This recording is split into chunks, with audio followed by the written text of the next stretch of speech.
జై గురు. గురు బ్రహ్మా గురు విష్ణు గురుదేవో మహేశ్వర గురు సాక్షాత్ పరబ్రహ్మ తస్మై శ్రీ గురవే నమః. ఓం నమో బ్రహ్మాదిభ్యో బ్రహ్మ విద్యా సంప్రదాయ కర్తృభ్యో వంశ ఋషిభ్యో మహద్భ్యో నమో గురుభ్యః. సర్వోపప్లవరహిత ప్రజ్ఞాన ఘన ప్రత్యగర్ధో బ్రహ్మైవాహమస్మి అహం పదార్థరహితః. గురవే సర్వలోకానాం విషజే భవరోగిణాం నిదయే సర్వ విద్యానాం శ్రీ దక్షిణామూర్తయే నమః. ఓంకారపీఠ సిద్ధాంతం బ్రహ్మ విద్యోపదేశికా శ్రీమన్నారాయణం సూర్యం సద్గురుభ్యో నమో నమః. యాజ్ఞవల్కం చ జనకం సుఖ సాందీపమీశ్వరం కృష్ణమర్జున సంయుక్తం ఉద్ధవం చ నమో నమః. బ్రహ్మానంద యోగీంద్రం రామానంద జ్ఞానేశ్వరః సహజానంద యోగీశ రామావధూత గురుం భజామి. అంబికా శివయోగేంద్రం వేమన యోగి సద్గురుం నిరంజన వెంకయార్య తిరువెంగళ గురుం భజే. శ్రీధర స్వామి యోగేంద్రం శివరామాఖ్య దీక్షితం కంబాలూరి అప్పబ్రహ్మం సద్గురుభ్యో నమో నమః. పరశురామ సీతారామ భాగవత కృష్ణ యోగినః పీల్కాన లక్ష్మణార్య సద్గురుభ్యో నమో నమః. బృహద్వాసిష్ట సిద్ధాంతం పూర్ణబోధోపదేశికా వెంకటేశ్వర యోగేంద్రం సద్గురుభ్యో నమో నమః. ఆత్మానాత్మమతీతమనిశం కేవలాత్మోపదేశికా వేముల రామయార్య యోగేంద్రం సద్గురుభ్యో నమో నమః. ప్రణవాతీతమగమ్యం పరా ప్రకృతిరహితం పరమజలోపదేశికా శ్రీ రాజయాఖ్య గురుం భజే. శ్రీ బ్రహ్మ విద్యా సిద్ధాంతం అచల తత్వోపదేశికా శ్రీ నాగయార్య యోగేంద్రం సద్గురుభ్యో నమో నమః. ద్వయాత్మరహిత సిద్ధాంతం పరమ పురుష ప్రబోధకా శ్రీ వివేకానంద సుబ్బయార్య సద్గురుభ్యో నమో నమః. క్షరాక్షరమతీతం చ అచల పూర్ణోపదేశికా శ్రీ పూర్ణానంద పుల్లయార్య సద్గురుభ్యో నమో నమః. అస్మద్గురు సమారంభం కృష్ణ సాందీప మధ్యమాం ఓంకారపీఠ పర్యంతం వందే గురు పరంపరం. జై సద్గురు ప్రభు మహారాజుకు జై.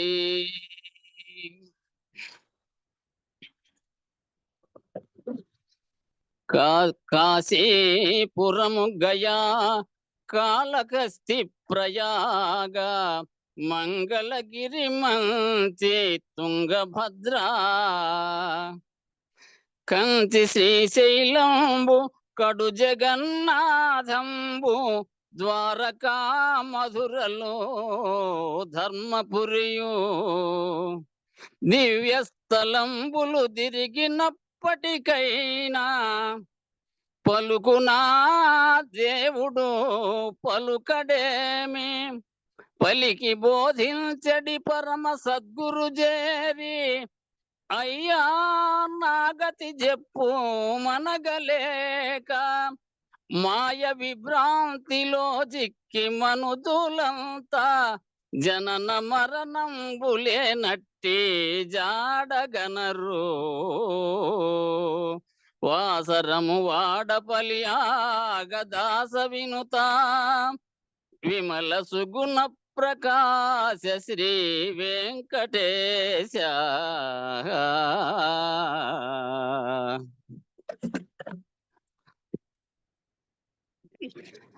యస్యంతర్నాది మధ్యం నైకర చరణం ననామ గోత్రం నసూత్రం నో జాతిర్నైవ వర్ణో నభవతి పురుషో నానపుంసో నశస్త్రీ నాకారం నైవికారం నకి జనన మరణే నాస్తి పుణ్యం న పాపం నో తత్వం తత్వమేకం సహజ సమరసం సద్గురుం తం నమామి.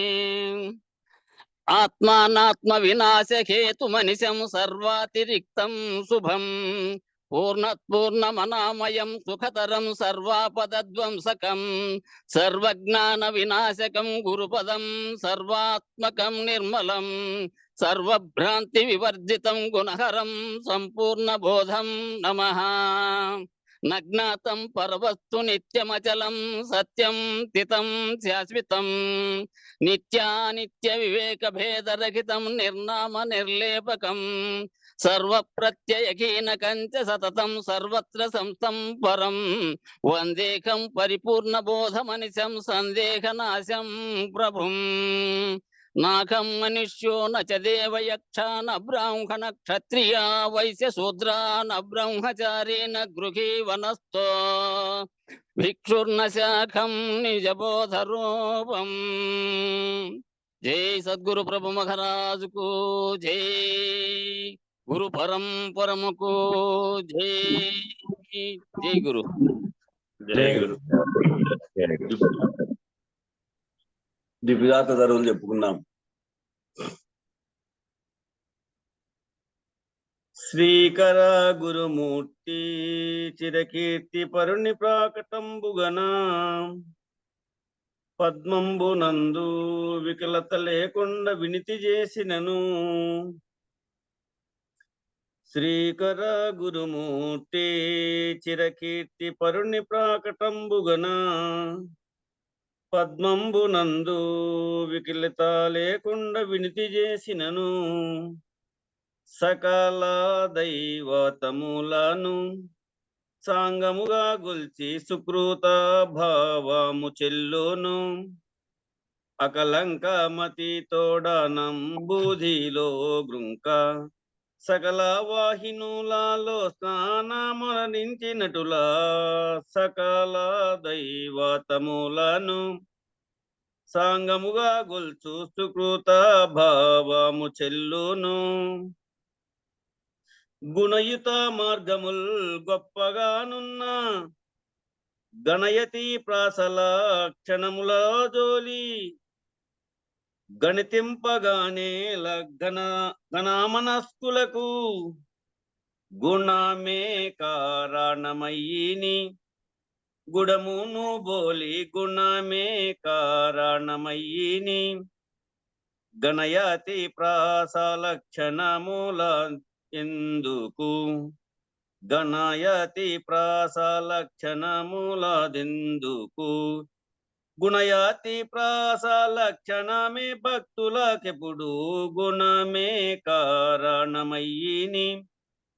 గుడమును బోలి గుణమే కారణమయ్యిని.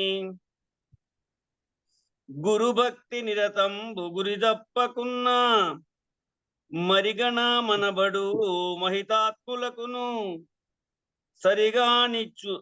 సరిగాని చూట్కిని సమర్సామెప్పుడు అరయూట యొప్పు దాస్యాము. అలాగే తిరిగి అరయూట యొప్పు ప్రాసాము. పరమార్థమే వేళ పరిపాలించుట మదిలో సరి అయిన యతులను చక్కగా నెప్పుడు తనలో నరయూట యొప్పు దాస్యాము. అలాగే తిరిగి అరయూట యొప్పు ప్రాసాము. ఎరుక నిరుకైనట్టి ఈ విశ్వమెల్లా ఎరుకయు మర్పునై ఎరుగంగరాని. ఎరుకను దాటిన పరమాత్ములను ఎరుక చేతని వేడేదా. ఎరుకలో వేరే ఎరుక లేదను చూడేదా. ఎరుక లోపలి మర్మ మెరుక చేత నిరింగి. ఎరుక చేతనే దాని నిరిగింతుననే బుధుల నెరుక చేతని వేడేదా. ఎరుకలో వేరే ఎరుక లేదను చూడేదా. పాపలెల్లను గూడి పటుగతి తోడా నేపగది నీ నాట నిలలాడగలరు. ఆపగతిగా నేను అచలార్థ బోధ విపీదార్థ దరువుగాను. గురు శిష్యవాద గుప్తార్థ సారమెల్లాను సకలమను చెప్పు సంకల్పించితి గ్రంథ ముపముగానుడు నాపై కపటము లేని మాది ద్విపీదార్థ దరువుగాను గురు శిష్యవాద గుప్తార్థ సారమెల్లాను. రోజు 5. జై గురు. బోలో శ్రీ మహారాజ్ కి జై. జై శ్రీ వెంకట సమేత శ్రీ పూర్ణానంద పులయారులకు జై. జై శ్రీ ఇందుగల గురుభక్త మండలికి జై. జై గురు. జై గురు. జై గురు. మెడ్ చేసుకోండి అందరు.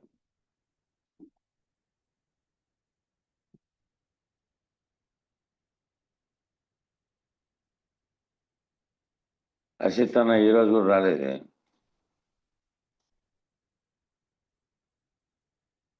నిన్న రాలేదు, ఈరోజు రాలేదు. సరే నేను చేస్తాలే, ఫోన్ చేస్తావు. లేకపోతే నువ్వు చదువు అంతే కదా, బుక్ రెడీగా ఉంటుంది కదా. పద్యం చదివితే పద్యం.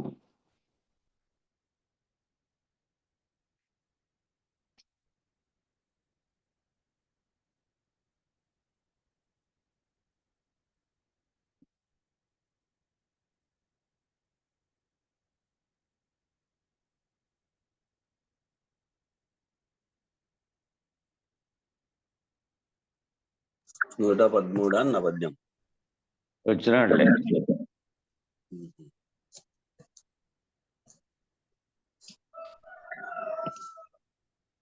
ఏంటి వచ్చినాడు, జాయిన్ అయినాడు.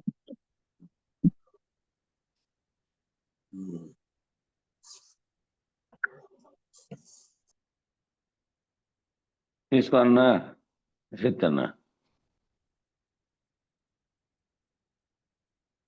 బుక్ అయితే తీసుకోవట్లే.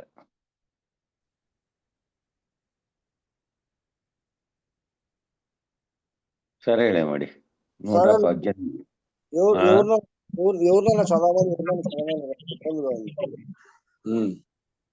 సరేలే, ఎడదా చదువుతాడు. ఎన్నో పద్యం అన్న? మిగిలిన 3 చేసుకోండి. 118. 117. 118.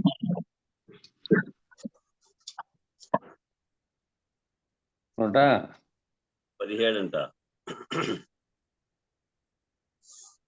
117 నేను చెప్పినామే. సరే చెప్పు.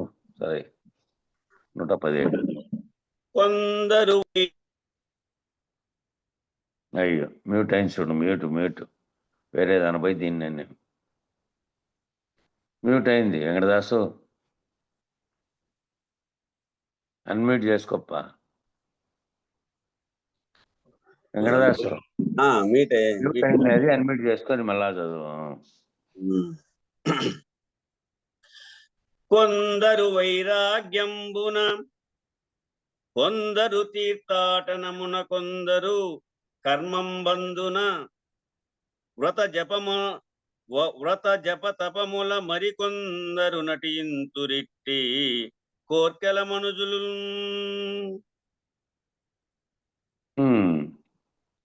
మనుషుల్ని ఏమన్నాడంటే కోర్కెల మనుషులు. కోరికలతో కూర్చొని, కోరికతో ఉంటూనే ఏదో ఒక కోరిక పెట్టుకొని చేస్తారు ఏదైనా కానీ. దానివల్ల ఏమైందంటే కర్తృత్వాన్ని పెట్టుకున్నట్టు అవుతుంది. పై పద్యం నందు వివరించిన విధంగా కొందరు దేహం శబ్దం వస్తుంది. ఏదో హరిదాస్ ఫోన్లోనే శబ్దం ఏదో వస్తుంది. ఏమిటో పద్యం అయిపోతానే నువ్వు మ్యూట్ చేసుకో, మళ్ళా ఆన్ చేసుకొని చదువు. సరే. కొందరు దేహము దేహి వేరని, దేహం అశాశ్వతమని, దేహి శాశ్వతమని, ఈ దేహియే బ్రహ్మమని, ఆ బ్రహ్మను గుర్తెరుగుటే మోక్షం అని తలచి, ఏది ఆత్మతత్వంగా ఉన్నదో ఆత్మే కారణ వస్తువుగా ఉన్నటువంటి సృష్టికి కారణమైనటువంటిది, అది ఏ బ్రహ్మమని, ఆ బ్రహ్మమును గుర్తెరిగి తాను భౌతిక శరీరంగా ఉన్నటువంటి దేహాన్ని కాదని, నామరూపాత్మకమంతా కూడా ఈ దేహానికి పెట్టారని పేరు, ఈ రూపం అంతా. దీంట్లో ఏదైతే చైతన్యంగా ఉండి పలుకుతోందో అది ఆత్మగా ఉన్నదని, అదే బ్రహ్మమని, ఆ బ్రహ్మను గుర్తెరుగుటే, ఆ బ్రహ్మను గుర్తెరిగి తాను బ్రహ్మము, ఇతర జీవుల్లో ఉన్నటువంటి చైతన్యంగా ఉన్నటువంటి సర్వవ్యాప్తమైనదంతా బ్రహ్మ చైతన్యమేను, అవన్నీ ఒక్కటే అనేకంగా భావించకుండా ఒక్క భావంతో తానే బ్రహ్మమును అనేటువంటి స్థితిని గుర్తెరగడమే మోక్షమని తలచి, కొంతమంది అదే మోక్షము అని తలచి ఆ బ్రహ్మను గుర్తెరగవలను. అది మోక్షమని తలచి గుర్తెరిగినా కూడా బ్రహ్మముగా ఉన్నదే కారణంగా ఉన్నది కాబట్టి అది తిరిగి వచ్చేటువంటిదే. మళ్ళీ తిరిగి జన్మకు రానటువంటి దానిని ఎరగాలి అంటే దాని అతీతంగా ఉన్నటువంటి దాన్ని తెలియబడి సర్వసాక్షిరహితం అయిపోవాలి. ఏ స్థితిలో కూడా తాను తన ఉనికి తాను బ్రహ్మముగా చెప్పిండేది కూడా వదిలేయాల్సిన పరిస్థితి ఉంది. కాబట్టి వీళ్ళు ఏం చేస్తున్నారు, వీళ్ళు కోరిక చేత, అంటే ఏదో ఒక కోరిక ఉంది కాబట్టి ఆ కోరిక అనేది దాంతో ఏం చేస్తున్నారంటే కనపడు నామరూపమైనటువంటి జగము దేహము అశాస్త్రం తలచి వైరాగ్యం పూని ఉంటారు. కనపడేటువంటి నామరూపమైనటువంటి జగము దేహము అశాశ్వతము, ఆ ఏదైతే బ్రహ్మం ఉన్నదో ఆ బ్రహ్మము నేనేను అనే స్థితిని తెలుసుకొని అదే అట్లా పోని ఉండడమే మోక్షము అనుకుంటా అంటారు. కానీ ఎప్పుడైనా సంకల్పానికి రావడానికి కారణమైనది అదే కాబట్టి ఎప్పుడైనా మళ్ళీ సంకల్ప స్థితిలో నుంచి మళ్ళీ సంకల్పించి మళ్ళీ తాను జన్మకు కారణమైన దాన్ని తెచ్చుకునే అవకాశం ఉంది. అట్లా తలచి ఏం చేస్తూ అంటారంటే కొందరు తీర్థయాత్రలు చేసి పుణ్యక్షేత్రములందు ఎందుండు భగవంతుని ప్రతిమనే బ్రహ్మమని తలంచుతుందరు. తీర్థయాత్రలు చేసి, తీర్థయాత్రలు చేయబడినటువంటి ఆ ప్రదేశాలన్నీ ఏ ప్రదేశమైనా అయి ఉండొచ్చు. అది ఇక్కడ బాగుంది అక్కడ బాగుంది, ఎక్కడైతే ప్రజలకు తండోపతండాలకు పోతారో అది తీర్థయాత్ర ప్రదేశంగా మారుతుంది. అంతకుముందు లేకపోయినప్పటికీ ఒకదానికి ఏదైనా మహత్యాన్ని ఆపాదించినారంటే అంతకుముందు మహత్యంగా లేనటువంటి మామూలుగా ఉన్నప్పటికీ దాన్ని ఎవరు గుర్తించకపోయినప్పటికీ మహత్యం ఆపాదించిన తర్వాత ఇంక తండోపతండాలు అట్లా పోయి దాన్ని అక్కడ ఫేమస్ చేసింటారు. అది ఫేమస్ అనేది తెలిసిన తర్వాత మళ్ళీ ఈ ప్రజలందరూ కూడా దానికి పోవడం మొదలు పెడతారు. ఇంకా కాబట్టి ఎక్కడికి ఎన్ని తీర్థయాత్రలు ఏ ఏ చోట్లకు పోయినప్పటికీ అక్కడ చేసి పెట్టబడినటువంటి ఎరుక చేతనే తయారు చేయబడినటువంటి ప్రతిష్ఠించబడినటువంటి ప్రతిమలే ఉంటాయి తప్ప తెలుసుకునేటువంటి జ్ఞానం విచారణ అనేది ఏమీ ఉండదు. ఆడ వస్తువును చూసి ఆ వస్తువును ప్రతిమను దాని ప్రతీకగా భావించి దేని ప్రతీక, నువ్వు ఏది భగవంతుని తెలుస్తున్నావో దాని ప్రతీకగా అది ఉంది. ఎందుకు అనుకుంటున్నావు అంటే నీలాగే నువ్వు నామరూపాత్మకమైనటువంటి అవయవాలతో కూడిన దేహాన్ని కలిగి ఉన్నందువల్ల అక్కడ ప్రతిమను నిలబెట్టిన దానికి కూడా నామరూపాత్మకాలుగా ఉన్నటువంటి దేహాన్ని దానికి ఆపాదించి అనుకుంటున్నావు. నీలాగే ఉన్నటువంటి పరమాత్మగా ఉన్నటువంటిది చైతన్య స్వరూపంగా ఉన్నది తప్ప నామరూపాత్మకంగా అక్కడ లేదు. చెబుతున్నటువంటి 3 పనులు చేస్తున్నటువంటి సృష్టికి కారణమైనది, తర్వాత సృష్టిని పోషిస్తున్నది విష్ణువుగా, సృష్టించిన బ్రహ్మగా విష్ణువుగా, మళ్ళీ లయించినటువంటి రుద్రుడుగా అన్ని రకాలుగా చెప్పబడినటువంటిదంతా కేవలము ఒక్క చైతన్య శక్తిగా ఉన్నదంతే తప్ప ఆ పేర్లన్నీ ఆయా స్థితులను బట్టి కల్పించినవే అని తెలుసుకోలేక ఏం చేస్తుంటారంటే వేరువేరుగా ఉన్నటువంటి ఆ ప్రతిమలన్నిటినీ దానిని పూజించుకుంటూ తాము చేయు కర్మఫలములను సర్వమునకు భగవంతునికి అర్పించుకొనుచు అవి ఏవో చేసి దాని మీద ఆశించి ఆ ఫలాలన్నింటినీ తాము చేసేటువంటి కర్మలు, ఆ కర్మ ఫలితాలు తమకే వస్తాయి. తాము పుణ్యం చేసినప్పటికీ కూడా పుణ్య ఫలితము వస్తుంది, పాపం చేసింటే పాప ఫలితము వస్తుంది. కర్మల యొక్క ఫలితాన్ని అర్పించుకోవడానికి ఎప్పుడూ పుణ్యమే చేసినప్పటికీ సరే ఆ పుణ్య ఫలితాలను అనుభవించడానికి కూడా మంచి ఉత్తమ జన్మ కలుగుతుందే కానీ జన్మ కలగకుండా పోదు, ఎన్ని రకాలు చేస్తాం. కాబట్టి కర్మ మార్గము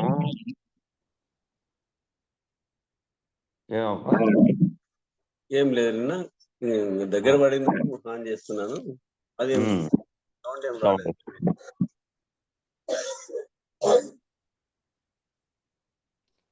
కర్మ మార్గం నందు మరికొందరు వ్రతములు, జపములు, పూజలు, భజనలు మొదలైనవన్నీ చేసుకుంటారు. భక్తి మార్గం చేత బ్రహ్మను మనస్సు తలచుతుంది. ఈ విధంగా చేసుకుంటూ మనసులో తలుచుకుంటుంటే ఏ మనసు అయితే తలుచుకుంటుందో అది బ్రహ్మస్వరూపంగానే ఉన్నది.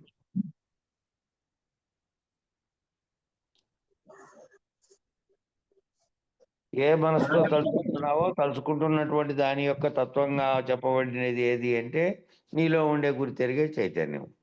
అది వ్యష్టిగా లేకుండా సమిష్టిగా నువ్వు భావన చెందినప్పుడు ఆ బ్రహ్మమే నువ్వు అనే భావనలో ఉన్నావు కదా. బ్రహ్మమే నువ్వు అనే భావనలో ఉంటే మళ్ళీ దాన్నే పూజించుకోవడం అంటే నిన్ను నువ్వే పూజించుకోవడమే ఆ భావనలో ఉండే వాళ్ళు కనుకైతే. అయ్యో శబ్దాలన్నీ కట్టయితున్నాయి, అవి శబ్దాలు వస్తున్నాయి అవి దాంతో. ఆఫ్ చేస్తే ఫ్యాన్ కూడా ఆఫ్ చేస్తే ఫ్యాన్తో సంబంధం లేకుండా ఫోన్లో ఏదో ఉంది, అది కొంచెం ఫోన్ ప్రాబ్లం ఉన్నట్టుంది.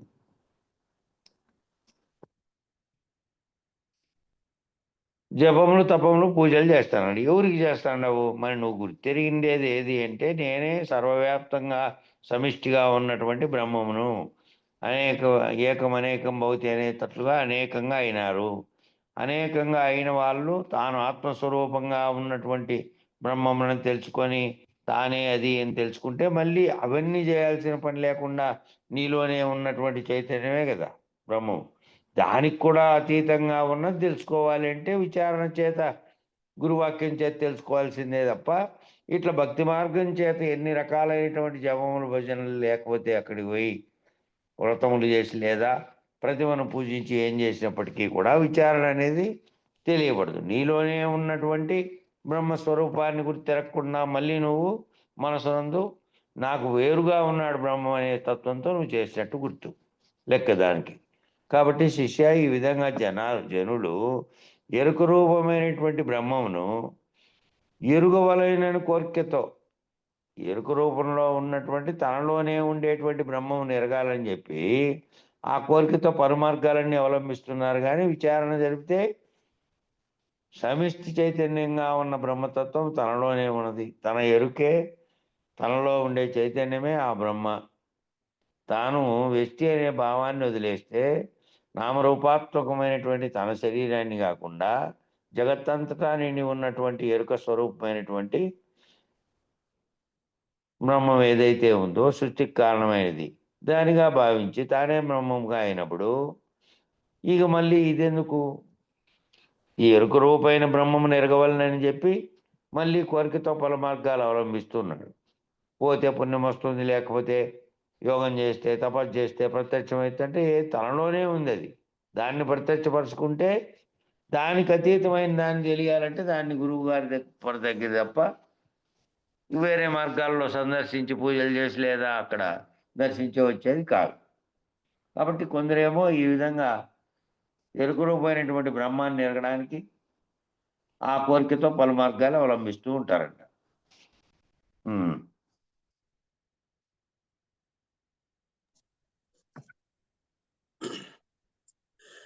కొందరు భక్తి త్రయమున, కొందరు యోగములయందు, కొందరు జ్ఞానం బంధు రమింతురు. వారలకందరికీ బోధ ఇష్టతౌనా నాయనా.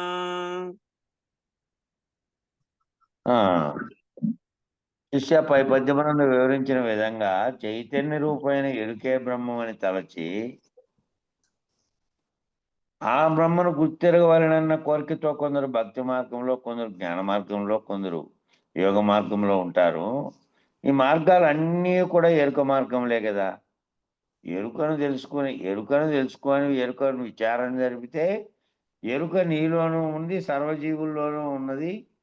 అది ఖండాఖండములుగా ఉన్నటువంటి ఈ ఎరుక అఖండ రూపంతో చూసినప్పుడు విశ్వవ్యాప్తమైన ఒకటి ఉన్నప్పుడు బ్రహ్మాండం అంతటా నిండి బ్రహ్మాండాన్ని నడిపించే శక్తిగా ఉండేటువంటి ఎరుక అక్కడ పేర్లు పెట్టబడి బ్రహ్మముగాను దాన్ని నడిపించేటువంటి మూర్తిత్రయంగా భావించినటువంటిది అంతా కూడా ఒక్కటే, ఒక్క పరమాత్మ శక్తి అనే దాంతోనే ఆ వేరువేరుగా పిలువబడే బ్రహ్మ విష్ణు మహేశ్వరులంతా ఉన్నారు. అదంతా కూడా ఏది అంటే అఖండ ఎరుకే. అది అఖండ ఎరుక రూపమే వాళ్ళందరూ అనేకంగా చెప్పబడినవన్నీ. ఆ అఖండ ఎరుకను గుర్తెరగవలనన్న కోరికతో కొందరు భక్తి మార్గం మందున, కొందరు జ్ఞాన మార్గం మందున, మరికొందరు యోగ మార్గం మందున ఉంటారు.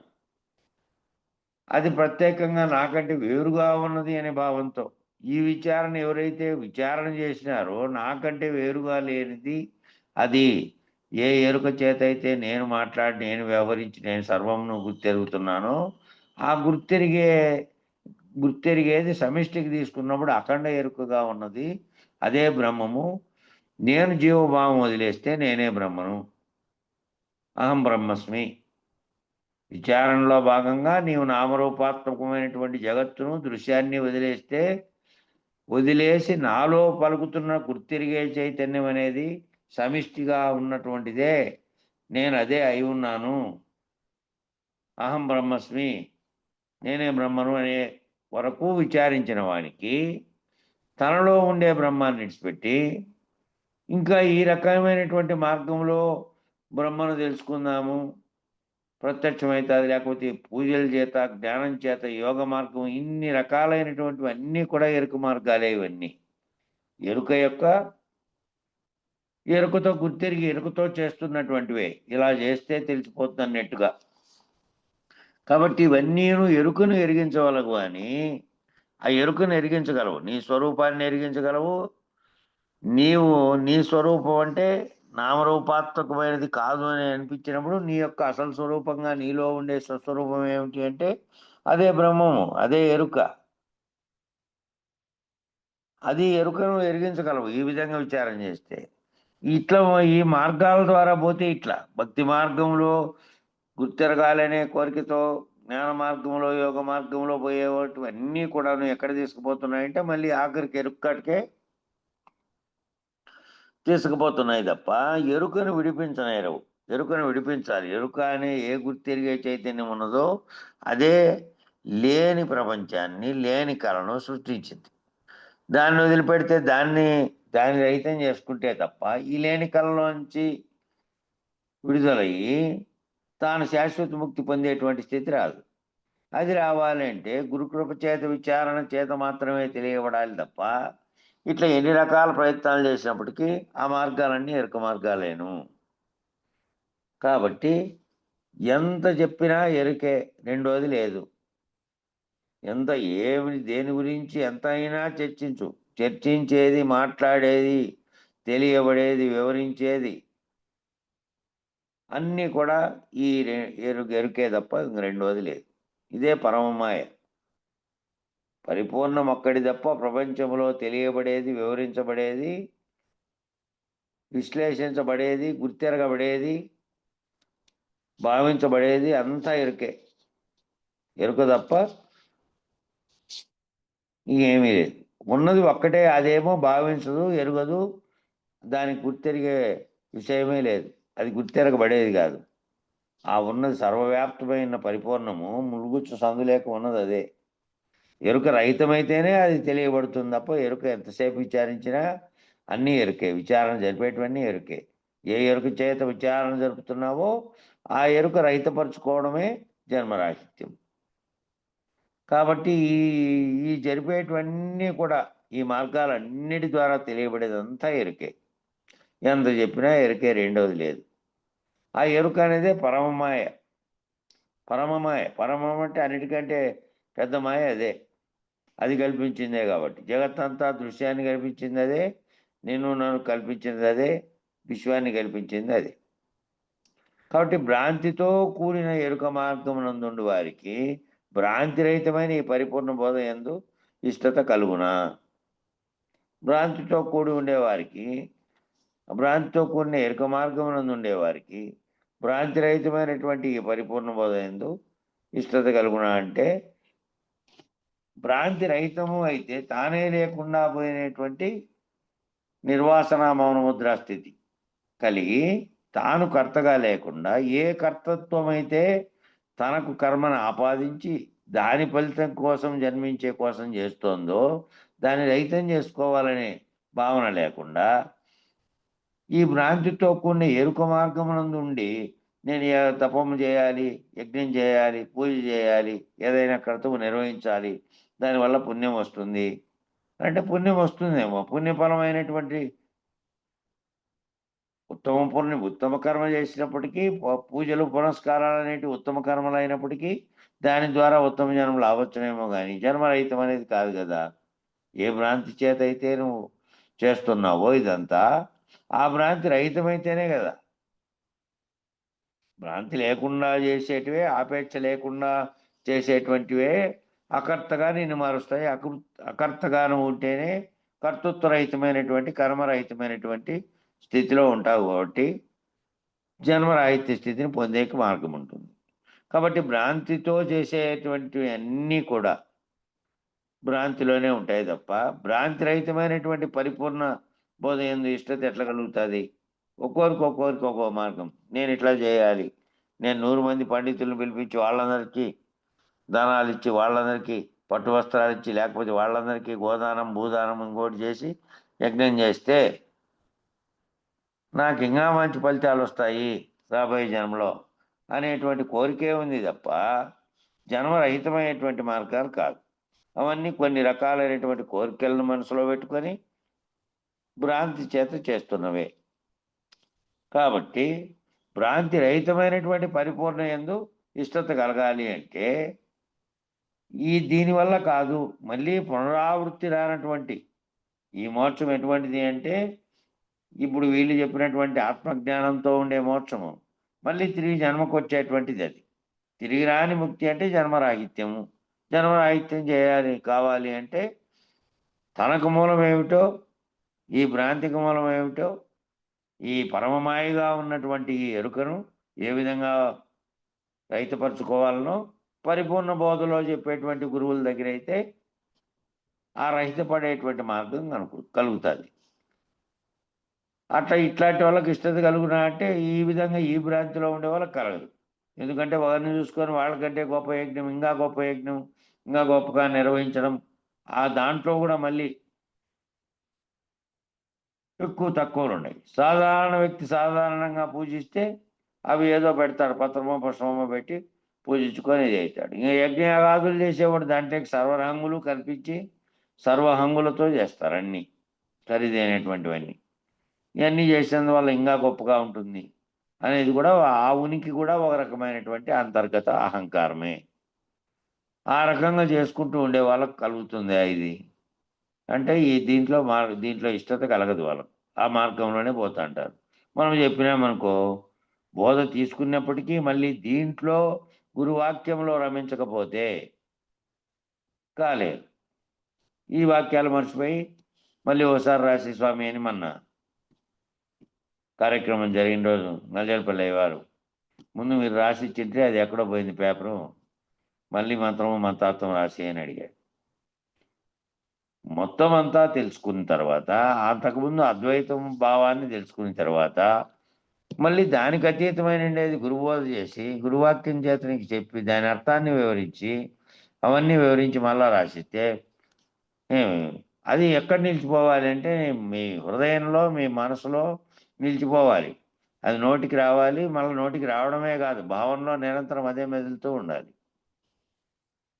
మూలం నేను గుర్తెరిగే శరీరం ఏమీ లేదు, ఈ ఉత్త బట్టబయలులో ఈ ప్రపంచం అనే దృశ్యం పుట్టనే లేదు, లేనే లేదు, లేకనే తోస్తున్నటువంటి ఎరుక అనే మహామాయ చేత తోచబడుతున్నటువంటి కళ ఇది అనే భావంతో నిరంతరము ఉండాల్సిన స్థితిలో ఉండాలి. అట్లా లేకుండా ఉండే వాళ్ళకి ఇదిగో ఇట్లా ఇప్పుడు ఈ పద్యంలో భ్రాంతి రహితమైన పరిపూర్ణ బోధ యందు ఇష్టత కలుగున అట్లా పై మార్గంలో ఉండేవారికి అక్కడ యజ్ఞం చేశాం, ఇక్కడ యజ్ఞం చేశాం, ఇక్కడ 100 మందితో ఇక్కడ ఇది చేస్తున్నాం, అదేంది అక్కడెక్కడ ఒక పావుగడ దగ్గర కర్ణాటక దగ్గర 100 మంది పండితులను పిలిపించి ఏమిటికి హోమం. అంటే మారమ్మ చేశారట ఒకటి పెద్దది పూజ. అది చెప్తారు. అచ్చంపల్లి ఆడ బాబా దగ్గర ఏం దానివల్ల ఫలితమేమి అనేది ఆలోచించకుండా అది చేస్తున్నారు. కానీ అట్లా చేసే వాళ్ళకి ఇప్పుడు ఇది చెప్పినప్పటికీ ఈ మంత్రాత్మ ఉపదేశం చేసినప్పటికీ దీంట్లోకి రాలేదు. ఎందుకంటే భావనలో భ్రాంతి బాగుందే, ఎట్టి పరిస్థితుల్లోనూ మార్పు చెందేది ఉండదు. మళ్ళీ దానికి వివరణ ఇచ్చారు ఇక్కడ. భక్తి 3 విధములు. 1 బాహ్య భక్తి, 2 అనన్య భక్తి, 3 ఏకాంత భక్తి అని. బాహ్యంగా చేసేటువంటి, ఆకారానికి చేసేటువంటి భక్తి. అనన్య భక్తి దాంట్లో ఎప్పుడూ దాంట్లోనే రమించుకుంటూ ఉండడం. ఏకాంత భక్తి తనలో భావనల్లో ఆ భావాన్ని లయం చేసుకొని దేని మీద భక్తి పెట్టుకున్నాడో దాన్ని అదే నిరంతరము ఉండేటట్టు చేసుకోవడం. ఇంకా యోగం 4 విధములు. మంత్రయోగం, లయయోగం, హఠయోగం, రాజయోగాలు. ఈ యోగములన్నీ దాంట్లో వచ్చినాయి.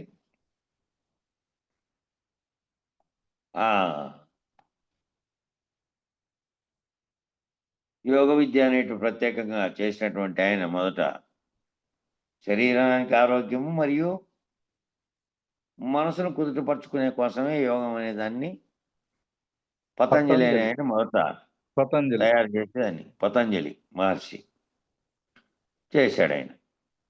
ఆ యోగం ఏమైందంటే కొంత ఇప్పుడు చేస్తానటువంటి మొన్న సామూహికంగా చేశారు ప్రపంచం అంతా. అది ఆరోగ్యం కొరకు చేసే యోగమే కానీ దాంట్లో ఏ రకమైనటువంటి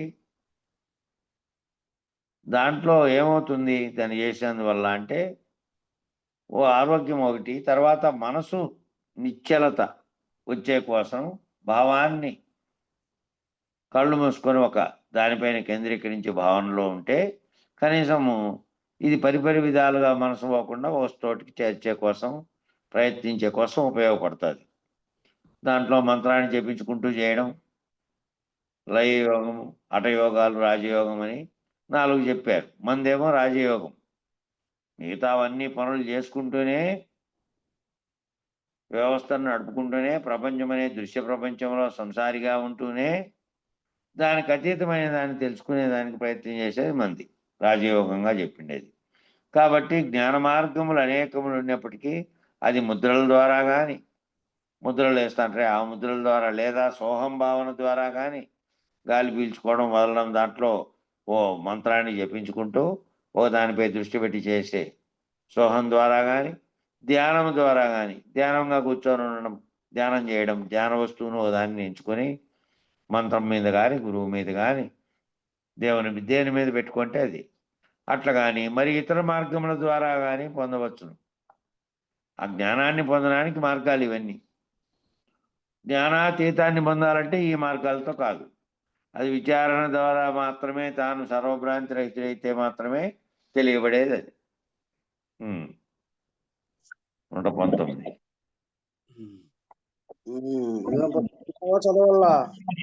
చదువుతా సహిత జనులకు సమనసు నరుల సమము చూచిన విశ్వంబరి లేకుండునుండును క్రమమున కలవంటి దగుచు కడు నిజము సుమీ.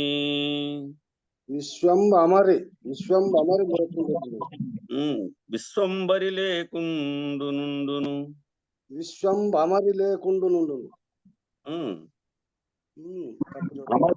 మాలో ఆవలుకోవాలి. విశ్వంబరి లేకుండునుండును క్రమమున వంటి దగుచు కడు నిజము సుమీ. శిష్య జాగ్రత్తగా వినుము, శిష్య జాగ్రత్తగా వినుము, జాగ్రత్తగా వినుము అని ప్రత్యేకంగా చెప్తున్నట్టు. ఇది కథ విన్నట్టు వినేది కాదు. ఇది జాగ్రత్తగా లైన్ ఎమ్మడితేనే ఉండాలి. ఇంకా పక్కన ఏ రకమైనటువంటి భావన లేక డిస్టర్బెన్స్ లేకపోకుండా ఏకాగ్రతతో వినాల్సినటువంటివి ఇవన్నీ నిజానికి.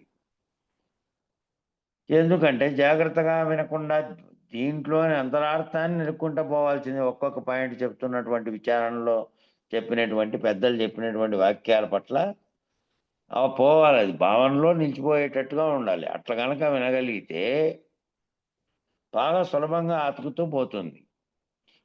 కాబట్టి అందుకే జాగ్రత్తగా వినుము శిష్య, జాగ్రత్తగా వినుము. ఇది కూడా అచల పరిపూర్ణ బోధ పద్ధతి నెరిగి జాగ్రత్తలో జాగ్రత్త. ఆ? ఇది కూడా జాగ్రత్తలో జాగ్రత్త. ఆ, జాగ్రత్తలో జాగ్రత్త అని చెప్తున్నారు ఆయన. జాగ్రత్తలో జాగ్రత్తగా సూటిగా వింటే తప్ప మీ మదికెక్కదు.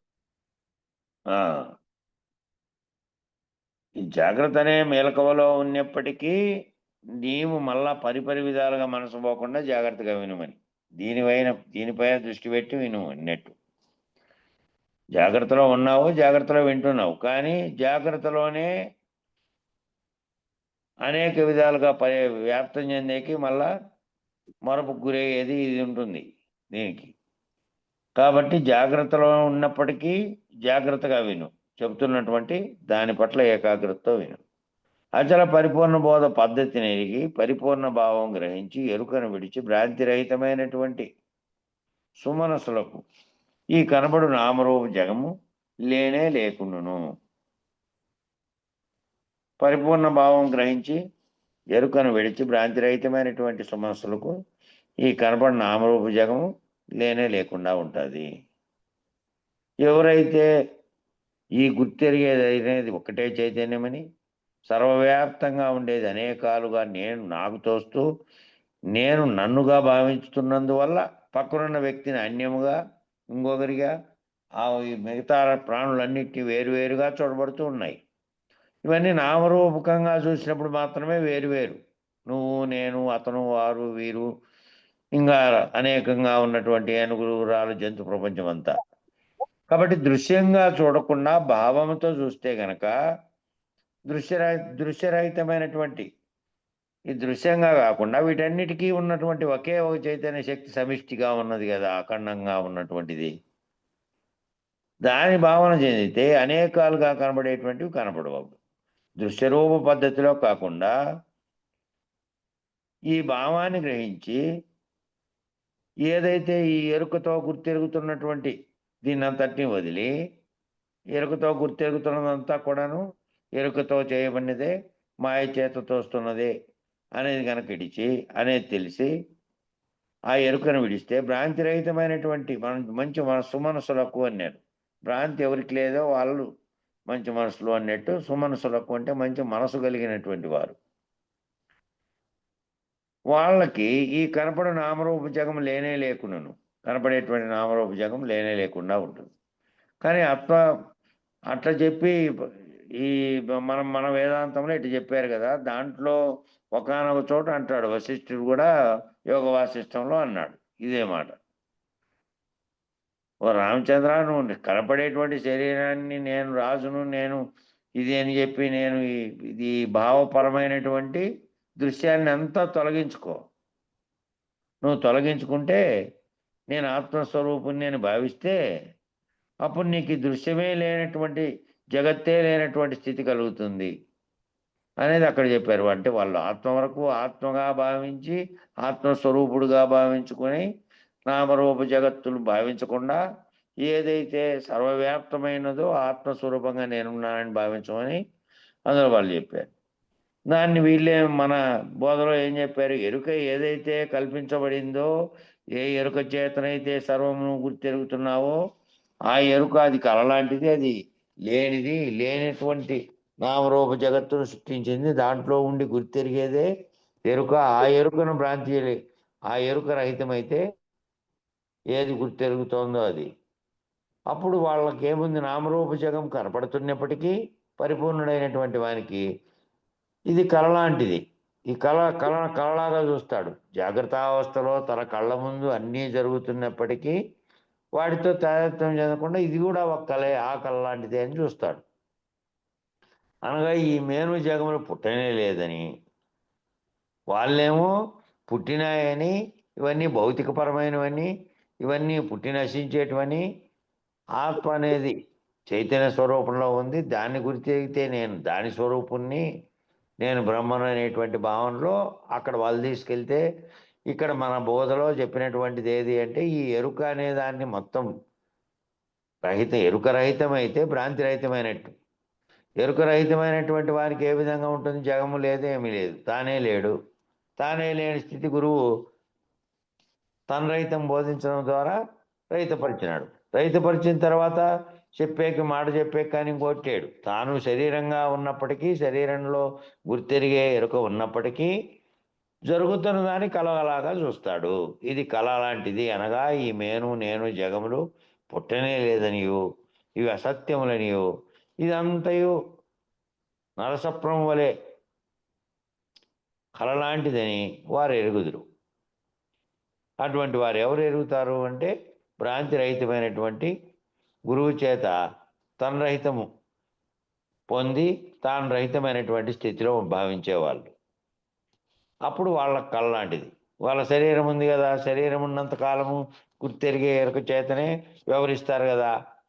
ఇంట్లోకి పోవాలంటే వాకిలి ద్వారానే పోతున్నారా, గోడలో దూరిపోతున్నారా? పోతున్నారు. అడ్డం ఏముందో చూస్తున్నారు, తలుపు ఎక్కడుందో చూస్తున్నారు, బయట ఏం ప్రపంచం జరుగుతుందో చూస్తున్నారు, సర్వము చూస్తున్నారు.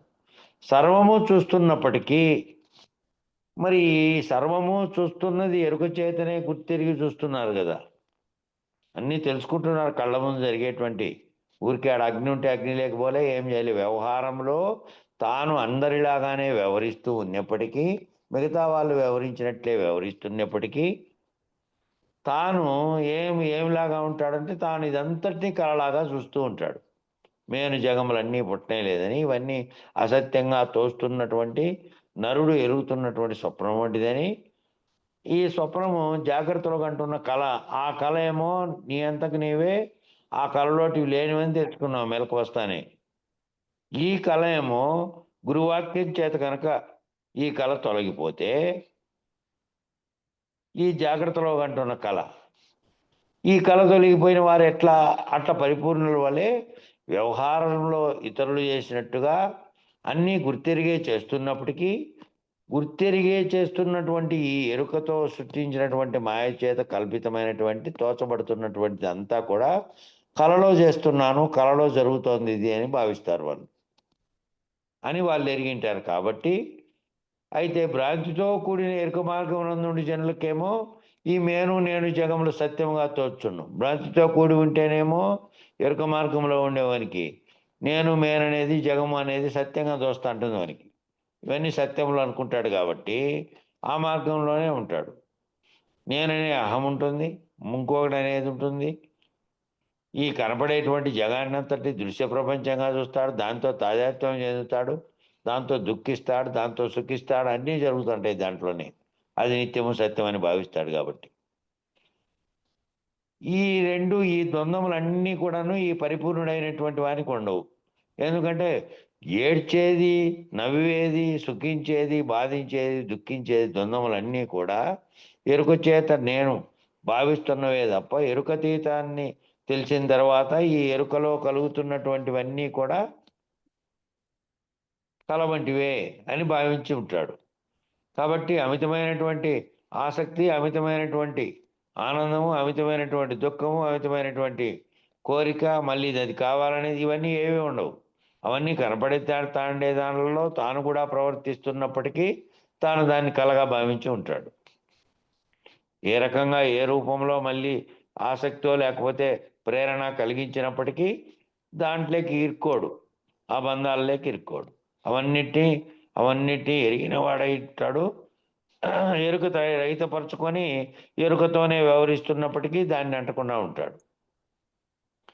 కాబట్టి వీనికి ఎవరికైతే నామరూపాత్మకమైనటువంటి ఎరుక అనే భ్రమ ఉంటుందో వాళ్ళకి ఈ చైతన్య రూపమైనటువంటి ఎరుకే బ్రహ్మమని తలచి బ్రహ్మరూపమైన ఎరుక ఉన్నవారికి జగం సత్యమై తోస్తూ ఉంటుంది.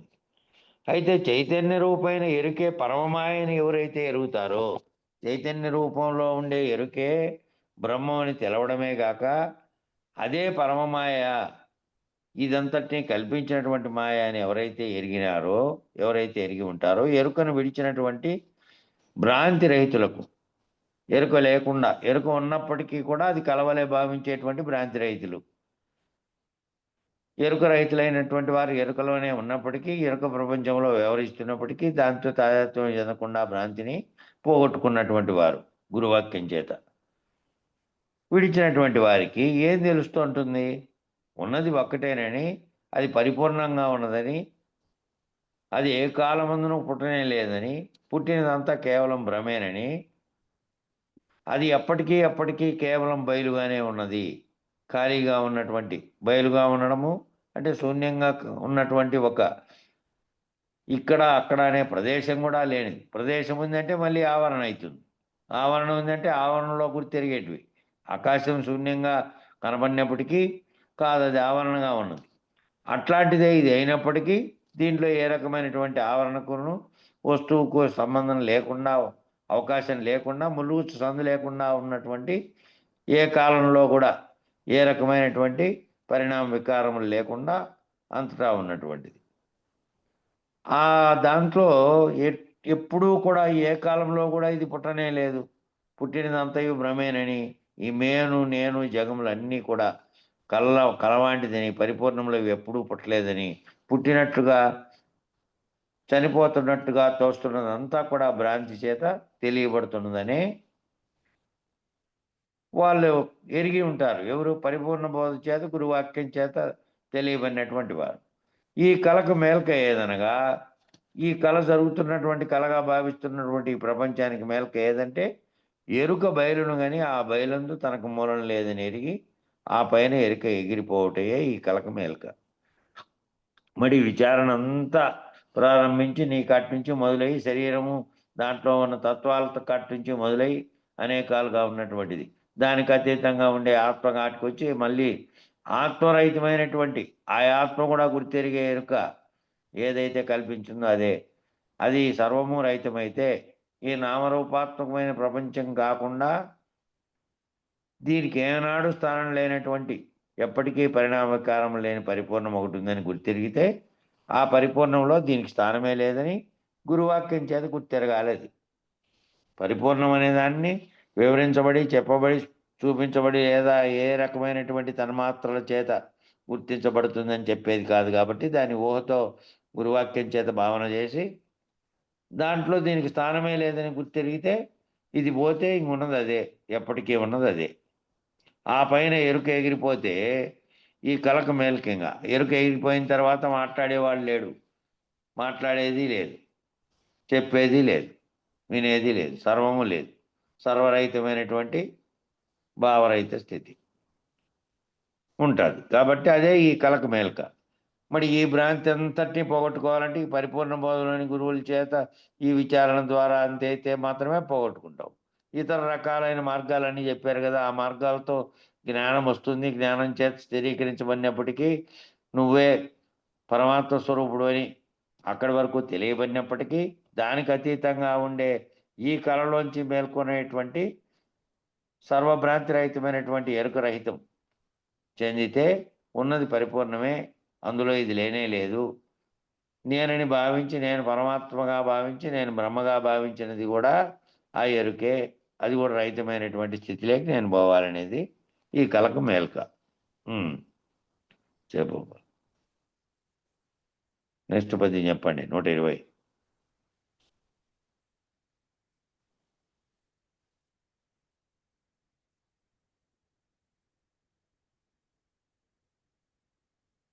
ఏం మర్చిపోతే ఆడ లేకపోతే చదువుతానంటే నేను ఊరికైపోయినా అంతే. సరేలే చదువు 120. కళ తనను లేను కలనని తలపోసటి మా వారి మాట తమకే నిజమవు. కలలేని వారు కలవారలు వీరలే ఒకరినొకరరయరిరువురు.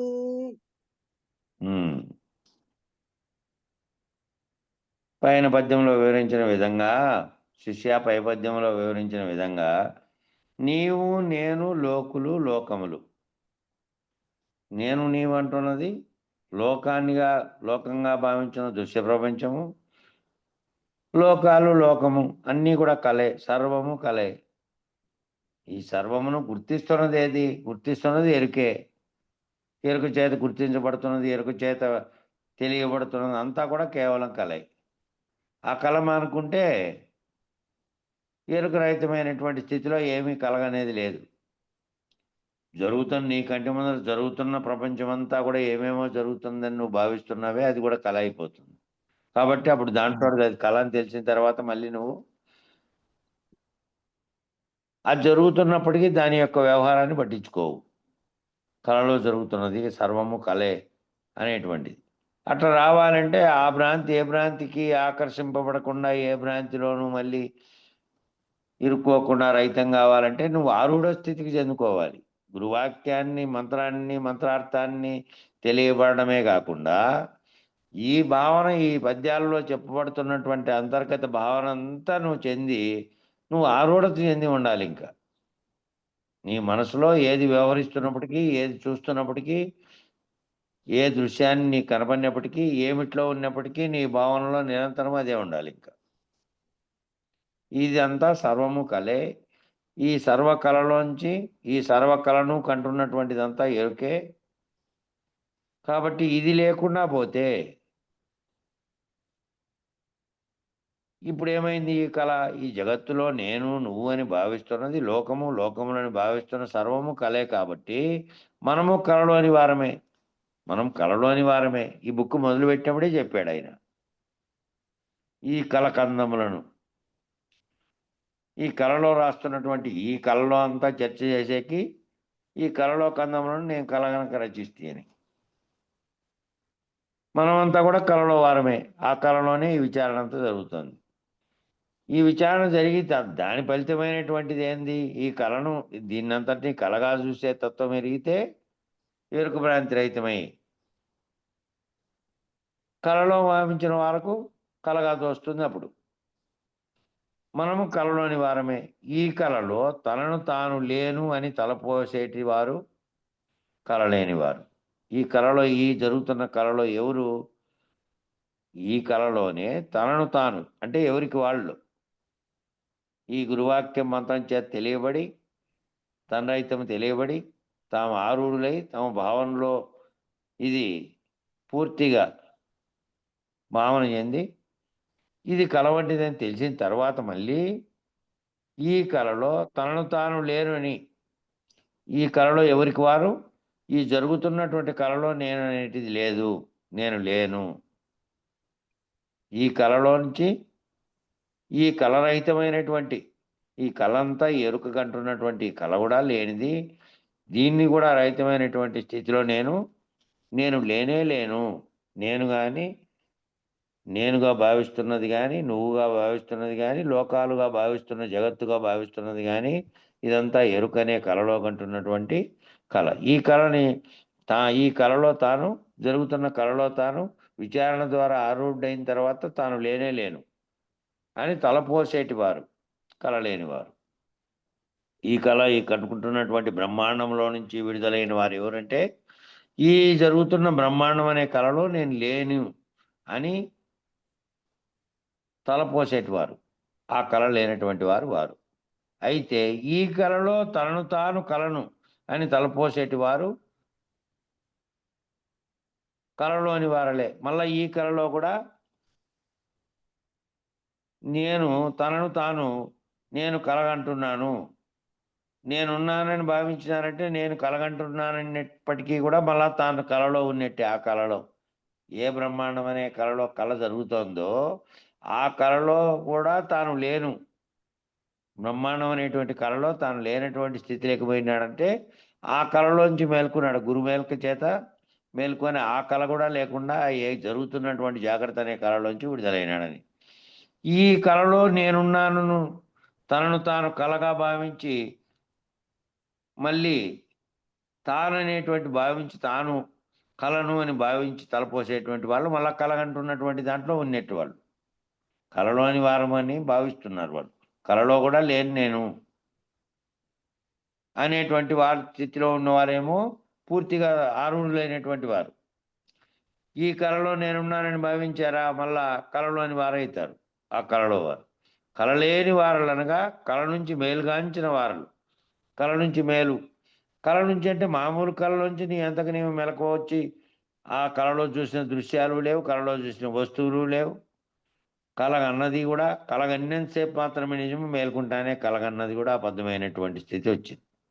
అట్లాగా మీకు జాగ్రత్తలో జరుగుతున్న ఈ ప్రపంచం అనే బ్రహ్మాండం అనే కళ నుంచి గురువాక్యం చేత మేల్కొని ఈ జరుగుతున్న కళలో నేను లేనే లేను, ఈ జరుగుతున్న కళలో నేను లేను, ఈ కళే లేదు, ఈ మొత్తం అంతా ఏమీ లేనటువంటి నేను నువ్వు జగత్తుగా భావించబడేదంతా అసలు ఏ కాలమునందును పుట్టనే లేదు.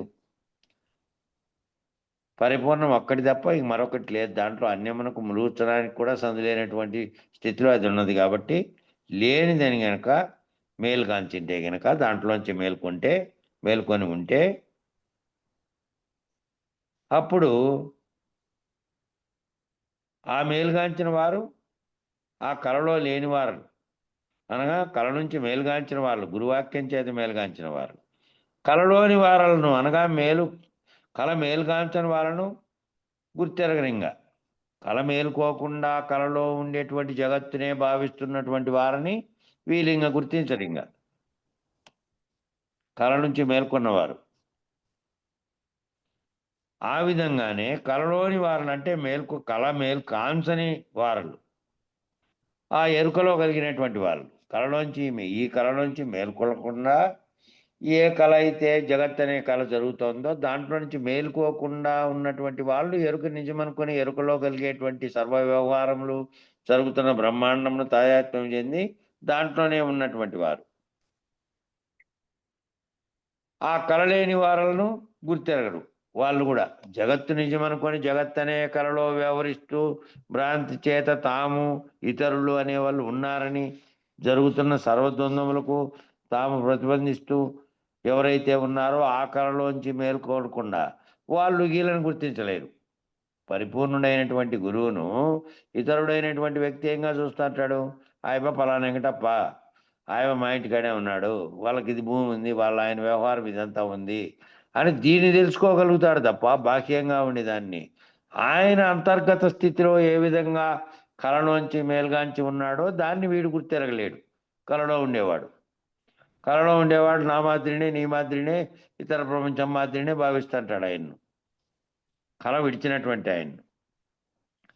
కాబట్టి వాళ్ళు కళ మేలు కాల్చిన వారిని కూడా గుర్తెరగలేరు. వాళ్ళు మేలుగాంచిన వారేమో కళలోని వారిని గుర్తెరగరు. ఇంకా కళ రహితమైనటువంటి స్థితిలో ఉంటారు వీళ్ళు. ఇంకా ప్రపంచం రహితమైనటువంటి స్థితిలో, తాము రహితమైన స్థితిలో, తాము అంటే పరిపూర్ణం ఏ విధంగా చెలించని స్థితిలో, మరొక వస్తువును గుర్తెరగని స్థితిలో, పరిణామ వికారములు లేని స్థితిలో ఏ విధంగా పరిపూర్ణం అనేది ఉందో ఆ విధమైన స్థితిలో ఉంటారు వీళ్ళు. పరిపూర్ణులుగా ఆరూఢులైనటువంటి అశరీరులైనటువంటి వారు వీళ్ళని గుర్తెరగలేరు. జగత్తులో కనబడుతున్నటువంటి వారంతా కళలో ఉన్నారని వీరికి తెలుసు. కానీ వాళ్ళు ఎవరైతే ఆ కళ నిజమనుకొని దాంట్లో వ్యవహరిస్తున్నారో వాళ్ళు అశరీర గురుమూర్తిని గుర్తెరగలేరు. బాహ్యంగా ఆయనకుండే పేరు ఏదైనా పెట్టినారో ఆ పేరును ఆయన వ్యవహారాన్ని మాత్రమే గుర్తెరుగుతుంటారు తప్ప ఈయన అంతర్గత స్థితిని వాళ్ళు గుర్తెరగలేరు. అనగా ఒకరినొకరు గుర్తించలేరు. వీళ్ళు వాళ్ళ నీళ్ళను గుర్తించలేనటువంటి స్థితిలో ఉంటారు. వీళ్ళేమో కడతేరిపోయినటువంటి స్థితిలో ఉంటారు. వాళ్ళేమో కలగాంచినటువంటి స్థితిలో, ఆ కళ నిజమనుకునే స్థితిలో ఉంటారు. ఈ కళ నుంచి కడతేరిన వారిని గుర్తెరగలేరు వాళ్ళు. అయితే కళమేలుగాంచిన వారలకు అంతటి వారే గుర్తెరుగుదురు.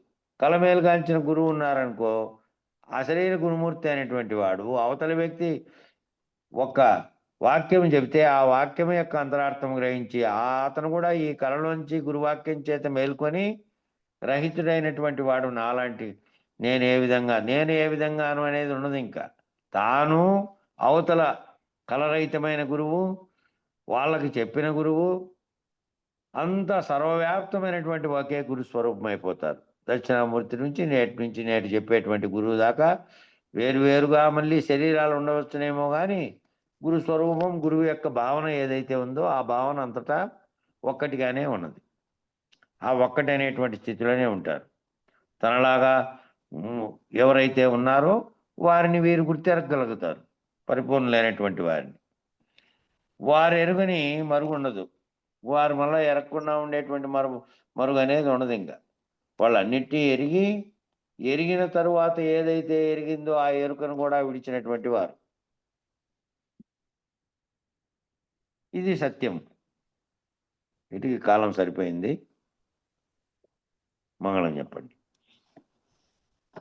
నిర్వికారాయ సకల నిత్య ముక్తిదాయకాయ నిర్గుణాయ నిర్మలాయ నిత్యమంగళం సగుణ నిర్గుణ రహితాయ సంకల్ప వర్జితాయ సర్వసాక్షతీతునకు సత్యమంగళం సత్తు చిత్తు సమసిపాయ శత్రు సంహారనాయ వత్తిలేని దీపము నీకిత్తు మంగళం చేష్టలన్నీ ఉడిగిపాయ చేసేదేమి లేకపాయ శేషమ్మ మనసు మీలో సేరే మంగళం పరిపూర్ణాయ సకల భవ్య దివ్య రూపాయ పరశురామాయ సీతారామ మంగళం నిర్వికారాయ సకల నిత్య ముక్తిదాయకాయ నిర్గుణాయ నిర్మలాయ నిత్యమంగళం మంగళం గురుదేవాయ మహనీయ గుణాత్మనే సర్వలోక శరణ్యాయ